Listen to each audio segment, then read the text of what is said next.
tensions are increasing between China and India. It's not just in the mountains, but also at sea.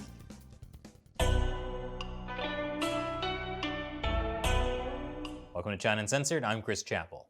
This episode has been sponsored by Surfshark. You should be using a VPN like Surfshark whenever you go online to keep your personal information private.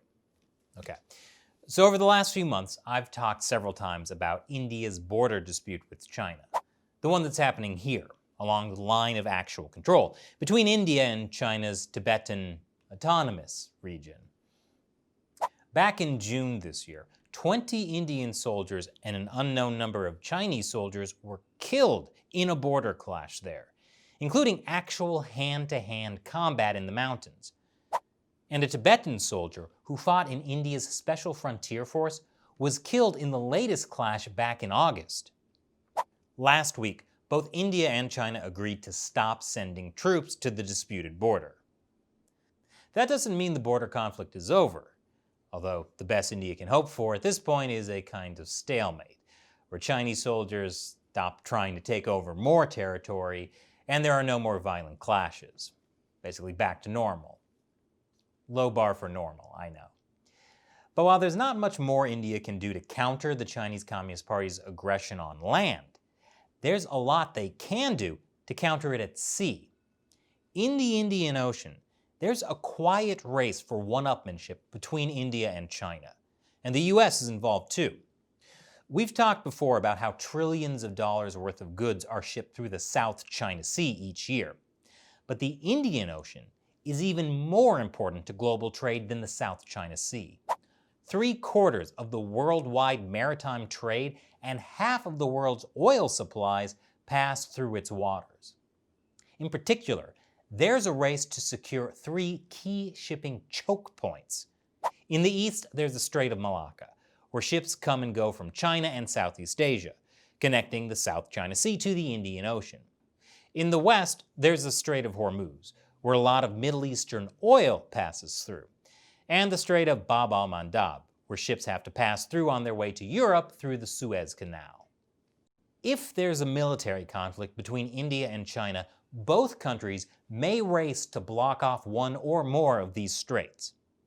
China has a tactical advantage over India.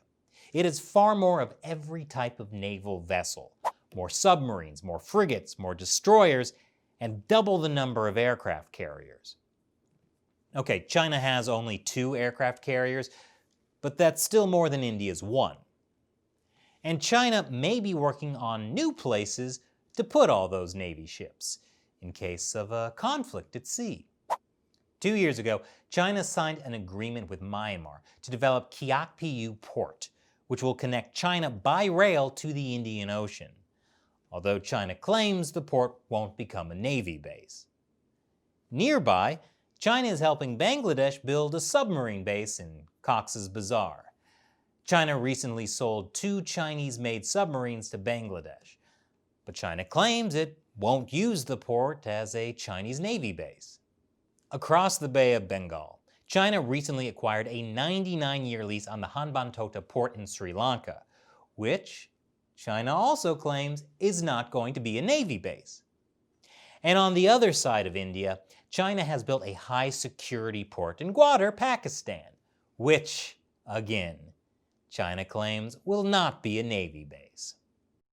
And finally, we get to Djibouti, where China does have an official military base for the People's Liberation Army. It also controls a nearby shipping port along the Strait of Bab al-Mandab, although that's technically not a Navy base either. I'm very interested in the relationship between Djibouti and Cox's Bazar. And while the Chinese Communist Party claims it's not building Navy bases in any of these places, I believe them.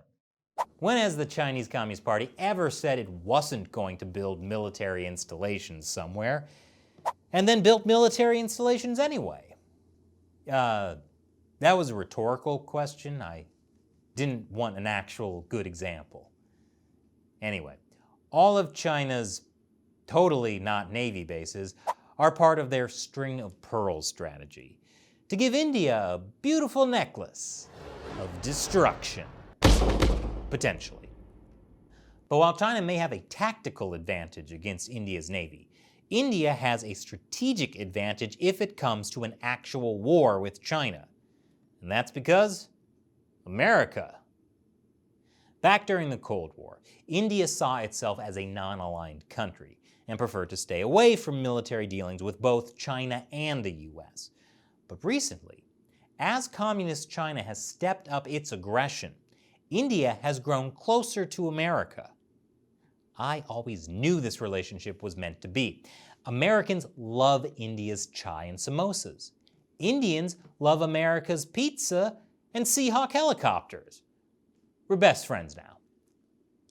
Plus, India in 2016 signed a logistics agreement with Washington that made it easier for the two nations' navies to visit each other's port facilities and conduct joint exercises. India then signed similar agreements with Japan, South Korea, and Australia. In November 2019, the US and India bolstered their military partnership with a groundbreaking Army, Navy, and Air Force exercise called Tiger Triumph. Tiger Triumph? That's a pretty awesome name. Way better than the joint exercise with Australia called Platypus Schmatipus. Look, they tried. Anyway, remember how in July this year, the US sailed 2 aircraft carrier strike groups through the South China Sea to wave a friendly hello to China's militarized islands? Well, afterwards, they sailed to the Indian Ocean to hold a joint maritime drill with India. Meanwhile, in the same region where China is building all of its totally not Navy bases, India is building coastal surveillance radar systems in places like Myanmar, Bangladesh, Sri Lanka, the Seychelles, and Mauritius. And India's new friend, the US, has a few of its own military bases in the region, in Kuwait, Bahrain, Qatar, and Abu Dhabi, plus that secret one in the British island of Diego Garcia. Take that, string of pearls. So while Indian troops are trying to keep Chinese ground soldiers at bay along the land border, the Indian military is building up its naval capabilities and working with the US to counter China's navy, just in the off chance the Chinese Communist Party is lying about not militarizing the Indian Ocean. But I'm sure they have nothing to worry about. When has the Communist Party ever officially broken a non-militarization pledge? That was a rhetorical question. And this episode has been sponsored by Surfshark. Whenever you go online, you should be using a VPN like Surfshark to protect your identity, because governments and your internet service provider may be watching you. And besides protecting your identity, there's another advantage to using a VPN. You can access websites that are only available in other countries. For example, let's say you want to watch Doctor Who, but you can't access Doctor Who on Netflix in the US. So, use Surfshark to switch your location to the UK, refresh, and now you have 12 seasons of a show about a guy who solves his problems without violence or taking over other people's territory. In fact, there's tons of TV shows and movies that you can only watch if you're logged into Netflix in another country by using a VPN like Surfshark. And with one account, you can connect as many devices as you want. Try it out with a 30-day money-back guarantee. And Surfshark has a special discount for China Uncensored fans. Go to surfshark.com/uncensored and use the code UNCENSORED to get our special deal that includes 3 extra months for free. Click the link below.